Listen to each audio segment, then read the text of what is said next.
J'ai toujours aimé mon père. Je sais que ça ne sort pas de l'ordinaire, mais aussi loin que je me souvienne, j'ai juste eu un des meilleurs pères qu'un gars puisse avoir. Je vois beaucoup d'autres personnes avec des relations tendues ou vides avec leur père. Et je me vois moi, un des rares chanceux qui puisse dire que son père est incroyable. Tous mes meilleurs souvenirs viennent de nous deux ensemble. Même quand j'étais enfant, tous mes amis aimaient mon père. Mais il est toujours resté mon meilleur ami. Il savait vraiment être strict, comme un parent se devait de l'être, tout en étant la personne à laquelle je savais que je pouvais tout dire. Peu importe où nous allions ou ce que nous faisions, mon père était toujours capable de parler aux gens et d'illuminer instantanément leur journée. Partout où nous allions, tout le monde aimait mon père, mais beaucoup moins que moi. Il pouvait résoudre n'importe quel problème, pratiquer n'importe quel sport, et mon Dieu qu'il était intelligent. Nous allions pêcher et chasser ensemble. Il m'apprenait toutes sortes de jeux auxquels nous jouions ensemble. Il me montrait aussi sa gigantesque collection d'outils, et m'apprenait à quoi servait chacun d'eux. Nous avions même une ferme, et il m'enseignait comment obtenir le meilleur de chaque animal. Je savais que je voulais être comme lui, en grandissant. Dans l'ensemble, ma famille avait une histoire intéressante. Mon père me racontait que notre famille avait un grand secret. Apparemment, son grand-père avait eu seulement un fils, tout comme son père, et lui à leur suite. Depuis des générations, notre famille n'avait eu que des fils, et uniquement un par génération. Mon père racontait toujours des histoires à propos de son père, et nous disait combien ils étaient proches. Aussi loin que la famille se souvienne, les hommes ont toujours été vraiment très proches. Et savoir que je pouvais faire partie de quelque chose de si spécial me faisait me sentir bien.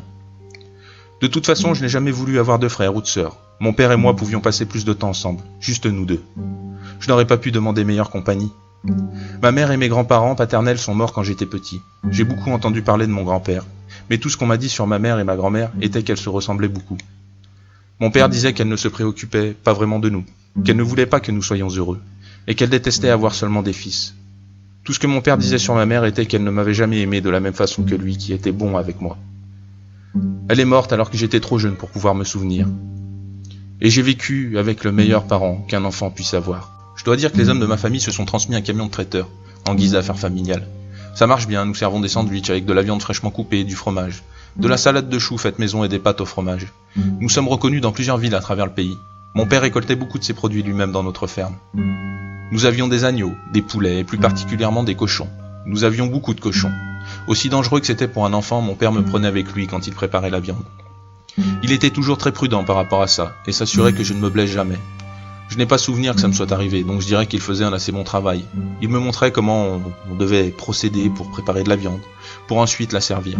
C'était fascinant de voir tout ce qu'il savait et tous les trucs cool qu'il pouvait faire. De temps en temps, il me laissait l'aider à s'occuper des animaux. Je pouvais les nourrir, les laver. Quand il a pensé que j'étais prêt, j'ai même pu les marquer pour le plaisir.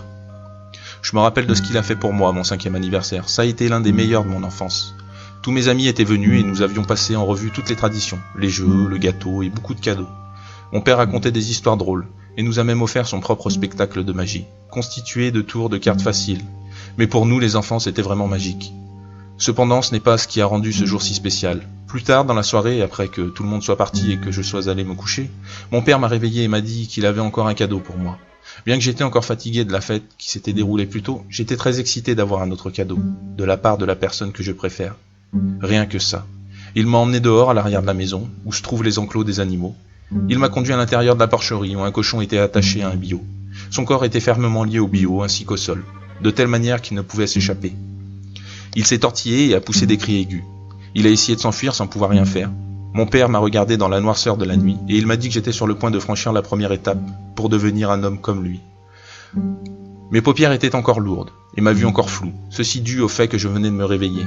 Mais j'ai su que c'était le meilleur cadeau qu'on m'avait jamais offert. Il m'a passé une hachette assez petite pour que je puisse la tenir moi-même et m'a dit d'être prudent. Il m'a regardé dans les yeux comme tout bon père et il m'a enseigné l'importance de la sécurité. J'ai fait de mon mieux pour l'écouter, mais j'étais trop excité. J'étais sur le point de tuer mon premier cochon. Il m'a lentement accompagné dans mes mouvements, avant de me diriger vers une petite zone sur le cochon que je devais viser. Le porc était encore en train de se tortiller et il poussait des cris plus forts et plus désagréables que jamais. J'ai dit à mon père que c'était vraiment bruyant, et il m'a dit d'y mettre fin. J'étais très heureux. J'ai tenu la hachette fermement dans mes mains, je l'ai levée et j'ai brutalement écrasé sur le cou du cochon. Il a poussé des cris aigus, encore plus forts, qui me donnaient juste envie de le trancher encore plus pour le faire taire. À chaque fois que j'abattais la hachette, il laissait s'échapper un cri encore plus fort qu'auparavant, jusqu'à ce qu'il se taise tout d'un coup. Je me suis arrêté, j'ai levé les yeux, remarquant à quel point mon père était fier de moi. J'ai continué à trancher la tête dégoûtante. Comme j'avais seulement 5 ans à l'époque et que j'utilisais une hache légère, ça a pris beaucoup plus de temps que si mon père l'avait fait lui-même. Ça a pris du temps pour arriver à arrêter les cris. Et il y avait beaucoup de sang. Même à ce moment-là, j'en avais partout sur moi. Mais ça m'était égal. Je crois que ça a pris presque 1 heure pour que la tête soit entièrement détachée. Ça sentait tellement mauvais que je devais me boucher le nez. Mon père a pris la hachette, l'a rangée et m'a pris dans ses bras, sans se soucier du sang que je répandais sur lui. Mon Dieu, j'aime mon père. Il m'a fait prendre un autre bain avant d'aller au lit, mais ça valait le coup. C'était un anniversaire tellement génial. Après cette nuit, nous sommes devenus plus proches que jamais. Mon père n'est jamais parvenu à utiliser le cochon que j'avais tué dans son magasin. Mais les autres cochons dans l'enclos ont eu un vrai festin le jour suivant. Mon père était tellement fier de moi après ça. Je n'ai jamais vraiment eu besoin d'amis ou d'autres membres de la famille quand j'avais mon père à mes côtés. Ma mère était partie à ce moment, mais je m'en fichais. Je savais qu'elle ne m'aimait pas autant que mon père m'aimait, de toute façon. Avec lui à mes côtés, traverser les épreuves du collège et du lycée avait été du gâteau. Je lui parlais de tous mes problèmes, qu'ils soient à propos de l'école, des amis ou des filles, et il était capable de tous les résoudre avec sagesse. J'ai commencé à travailler dans le camion de traiteur de mon père après les cours et pendant les week-ends, où je me faisais de l'argent en passant du temps avec lui. Finalement, je suis allé tout droit à l'université, et après 3 ans dans une université publique, j'ai rencontré une fille qui s'appelait Darla. Elle était belle, intelligente, douce, le gros lot. Nous sommes sortis ensemble jusqu'à ce que nous ayons obtenu notre diplôme, et nous nous sommes fiancés ce même mois. Elle a ensuite commencé à travailler dans la publicité. Pendant que je tenais le camion de traiteur de mon père, je pouvais toujours voir mon père autant que je voulais. Mais avec ma fiancée dans les parages, mon temps était réduit. Je peux dire que mon père n'était pas très heureux que je sois moins disponible que je l'étais autrefois, mais il a accepté et était content de mon bonheur. Darla et moi avons finalement déménagé dans notre propre appartement, et nous avons pu économiser un peu d'argent pour avoir un bon mariage. Bien sûr, mon père était mon témoin. De toutes les choses qu'aurait pu me donner ma nouvelle femme, rien ne m'aurait rendu plus heureux qu'un fils. Mon père nous a aussi encouragés à sauter le pas et à passer à l'action. J'ai essayé de convaincre Darla que nous pouvions commencer dès à présent. Et après de nombreuses disputes à ce propos, elle a accepté et est tombée enceinte le mois suivant. Je n'avais jamais vraiment éprouvé d'angoisse avant de connaître celle de savoir le sexe du bébé. Quand j'ai appris que c'était un garçon, j'ai presque sauté au plafond. J'ai pensé que notre don familial était peut-être une réalité après tout. Et puis est venue l'attente que le bébé naisse. C'était presque aussi désagréable que lorsque j'attendais pour savoir son sexe. Je voulais être un aussi bon père que mon père l'avait été. Quand il est finalement arrivé, le monde autour de moi s'est arrêté. J'ai éclaté en sanglots, à l'instant même où j'ai tenu mon fils dans mes bras pour la première fois. Il était tellement beau. Il me ressemblait beaucoup et jamais je n'aurais voulu le laisser partir.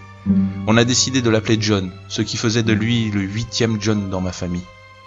J'allais le rendre aussi bon que mon père m'avait rendu. Devenir parent était une épreuve difficile, mais j'ai néanmoins aimé ça. J'amenais mon fils chez mon père tout le temps. Nous l'avons regardé marcher à 4 pattes, faire ses premiers pas, parler, manger de la nourriture solide pour la première fois ensemble. Je pense que Darla n'appréciait pas que John et moi passions autant de temps avec mon père, mais ça ne me gênait pas. J'aimais chaque minute de temps que nous passions tous ensemble. Quand j'ai appris que mon père avait un cancer, mon monde s'est écroulé. Il m'a dit de m'asseoir et m'a expliqué qu'il ne serait plus là pour très longtemps. J'ai pleuré. Poser d'autres questions était au-dessus de mes forces, je ne pouvais que sangloter. Je me suis juste assis chez lui et j'ai pleuré. Il m'a serré dans ses bras comme il le faisait lorsque j'étais enfant et j'ai pleuré sur son épaule comme je l'aurais fait étant enfant. Le reste de cette journée, j'étais totalement brisé. Le reste de cette semaine, il ne se passait pas 1 heure sans que j'éclate en sanglots. Je voulais ne jamais me séparer de lui. J'ai encore plus amené John chez lui pour qu'il puisse connaître le plus possible son grand-père. Mon père aimait John et était aussi gentil avec lui qu'il l'était avec moi quand j'avais son âge. Je crois que j'ai pleuré continuellement pendant toute la durée de ses funérailles. Il y avait des moments où c'était plus dur que d'autres, mais j'étais constamment dans un état d'abattement. Je me souviens que je tenais John et qu'il m'étreignait en retour. C'est lui qui m'a aidé à surmonter tout ça. Dès cet instant, j'ai donné à mon fils tout l'amour que j'avais en moi. Mon père m'avait laissé tout un tas de trucs, dont le camion de traiteur, sa maison pour Darla, John et moi, ainsi qu'un journal qu'il tenait lorsque nous vivions ensemble. Une nuit, j'ai commencé à lire ce qu'il avait écrit dans ce journal. Il était très clair qu'il m'aimait, puisqu'il écrivait à moi et à personne d'autre. Je ne pouvais le lire que par à-coups, car je devais retenir mes larmes à certains passages. À travers le journal, il continuait de communiquer avec moi, de me partager son point de vue sur la famille. Et il est resté toujours lui-même, même après être parti. Un passage était plus sérieux que tout le reste. C'était une page intitulée « Le secret du don ». Dedans, il y avait les histoires qu'il me racontait à propos de notre don de famille qui nous permettait d'avoir de super relations avec seulement nos fils. Le secret était d'éliminer tout ce qui s'opposait au cadeau de la masculinité. Et le don continuerait de prospérer. C'est là que je me suis rendu compte que mon père m'avait tracé la voie pour que je perpétue notre don. Il me parlait toujours du fait que ma terrible mère n'aimait pas qu'il passe autant de temps avec moi. Elle n'avait jamais apprécié les leçons qu'il m'enseignait. C'était même écrit dans le journal qu'il n'avait jamais aimé ma mère autant qu'il m'aimait. Elle n'a jamais voulu que mon père ou moi soyons heureux. Elle a voulu s'opposer au don en essayant de nous tenir éloignés l'un de l'autre. Mais ça n'a jamais fonctionné. Je suis tellement content qu'elle soit morte. Le monde n'avait pas besoin de quelqu'un qui était autant contre l'amour. Sur les 2 pages suivantes, je pouvais sentir la colère dans l'écriture de mon père. Et il y avait des courtes phrases comme « salope, il est à moi et va crever ». Puis je suis tombé sur un dessin. Mon père n'a jamais vraiment été un bon artiste, en dépit de ses nombreux autres talents, mais je pouvais distinguer clairement ce qu'il avait voulu représenter. C'était une femme sans doute, ma mère, morte en dessous d'un cochon. La femme et la bête étaient toutes les deux décapitées et allongées dans une mare de sang.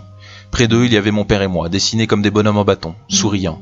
En dessous, il était soigneusement écrit « C'est bien, mon fils ». Je n'ai pas pu m'empêcher d'éclater de rire. Mon père était juste incroyable. Plutôt que de tuer ma mère lui-même, il m'avait donné la chance de le faire. Tous les souvenirs de cette nuit-là me sont revenus en mémoire. Le porc, la hachette, les cris aigus, et mon père me regardant ne pouvant pas être plus fier. Je n'avais jamais vraiment compris ce qui avait rendu mon anniversaire si génial jusque-là. Et j'aimais mon père encore plus pour cela. Peu après ça, j'avais repris mes esprits, comme on dit, et tout allait très bien. Nous avions tous déménagé dans la maison de mon père, les affaires du camion de traiteur étaient très bonnes, et mon fils et moi étions aussi heureux que nous pouvions l'être. Il me regardait travailler dehors avec les animaux, et je lui apprenais tout pour préparer la viande. Son 5e anniversaire s'approchait, et je lui avais déjà acheté un nouveau vélo, brillant, reluisant. Il allait l'adorer, et j'allais aimer lui apprendre à en faire. Quand le jour est arrivé, je me suis assuré que sa fête serait aussi incroyable que l'avait été la mienne. Il y avait des ballons, des jeux amusants pour les enfants, et un délicieux gâteau. Je lui ai donné son vélo et son visage s'est illuminé. J'aimais le voir aussi heureux. Je lui ai dit que le lendemain, je lui apprendrais à en faire. Il était tellement excité, c'est peut-être ça qui l'a autant épuisé. Après que tout le monde soit parti, j'ai porté mon fils dans sa chambre. Pendant que Darla nettoyait, j'ai pris ma 4e boisson de la soirée. Quand j'ai eu fini de boire, j'ai rincé mon verre et je me suis mis laver les mains. Je suis allé dehors pour chercher quelques provisions et je les ai rapportées à l'intérieur. Darla était dans le salon, en train de ramasser les papiers cadeaux, quand j'ai pris le tisonnier de la cheminée et l'ai frappé derrière la tête. Elle est tombée d'un coup, mais était encore consciente. La douleur et le choc se reflétaient sur son visage. Avant qu'elle ait pu se ressaisir pour pouvoir crier, je l'ai étranglée et fourré un torchon dans sa bouche. J'ai mis de l'adhésif sur sa bouche que j'ai enroulé plusieurs fois autour de sa tête pour bien maintenir le bâillon en place. C'était une femme plutôt fluette, ses coups n'étaient pas assez forts pour m'inquiéter. Cependant, j'étais inquiet que toute cette agitation réveille John. Par chance, il tenait de moi, et était un très gros dormeur. Après avoir eu fini de scotcher ses bras le long de son corps, ainsi que ses jambes et ses chevilles, je l'ai emmené dans l'enclos à cochons. Je l'ai laissé tomber sur le sol, et j'ai couru jusqu'à mon atelier pour prendre toutes les autres choses dont j'aurais besoin. Je me suis dit, c'est exactement ce dont John a besoin pour son futur, et ce dont j'ai besoin pour être un bon père. Personne ne peut comprendre l'amour que nous partageons, et surtout pas elle. Elle ne l'aime pas autant que moi. Je le sais, ma mère, Darla, toutes les deux sont pareilles. Elles auraient juste bloqué notre relation et terni tout ce que ma famille a défendu. Quand je suis revenu, plusieurs porcs la reniflaient, et je pouvais voir qu'elle était allongée dans la merde. J'ai adoré ça. Je l'ai ramassée et l'ai traînée jusqu'au bio. Je l'ai attachée de telle sorte à ce que son cou arrive au sommet. Elle faisait encore beaucoup de bruit à ce moment-là, et sanglotait énormément. Elle a essayé de se défaire de ses nouvelles attaches, mais c'était compté sans tout le savoir que je tenais de mon père en matière de nœuds. Je suis parti et ramené mon meilleur porc devant elle. J'ai pris un couteau et je l'ai poignardé en dessous du menton, et dans la tête, de telle sorte qu'il ne fasse pas trop de bruit quand il mourrait. Ensuite, j'ai vidé le cochon, enlevant la plupart de ses organes, et déposé le contenu un peu plus loin. J'ai bien étendu la carcasse et en ai couvert Darla, qui ne devait pas apprécier l'odeur, mais je ne pouvais pas tellement lui en vouloir. J'ai attaché la carcasse à Darla. L'incision s'adaptait parfaitement à sa tête. Je ne crois pas qu'elle ait pu voir grand-chose après ça. Quand j'ai eu fini de tout mettre en place, j'étais très fier de moi. Mon chef-d'œuvre ressemblait vraiment à un cochon, attaché en train de se débattre, et ses cris étouffés par son bâillon étaient similaires au couinement d'un porc. Mon père était un génie. Je suis rapidement monté dans la chambre de mon fils. Il dormait encore, mais je l'ai réveillé, lui disant que j'avais encore un cadeau pour lui. Il s'est frotté les yeux et a sauté de son lit. Quand je lui ai montré ce que j'avais fait, son sourire était plus grand que je ne l'avais jamais vu auparavant. Je lui ai donné une hachette, la même que j'avais utilisée, et lui ai dit de faire très attention parce que c'était un outil dangereux, et que je ne voulais pas qu'il se blesse. Après lui avoir appris les mouvements et les protocoles de sécurité, j'ai mis ma main sur son épaule, et je lui ai dit que c'était ses premiers pas pour devenir un homme. Il m'a souri et m'a dit qu'il m'aimait. Une larme a coulé sur ma joue, tandis que je lui répondais que je l'aimais aussi. Il m'a dit qu'il n'aimait pas les cris du porc. Je lui ai expliqué qu'il n'avait qu'un seul moyen d'y mettre fin. Je lui ai montré où frapper, et je l'ai laissé faire. Après plusieurs coups, il a vraiment compris le truc. Tandis que le temps passait et qu'il répétait ses coups, tout ce que je pouvais faire était de le regarder comme tout père l'aurait fait et me dire « C'est bien mon fils ».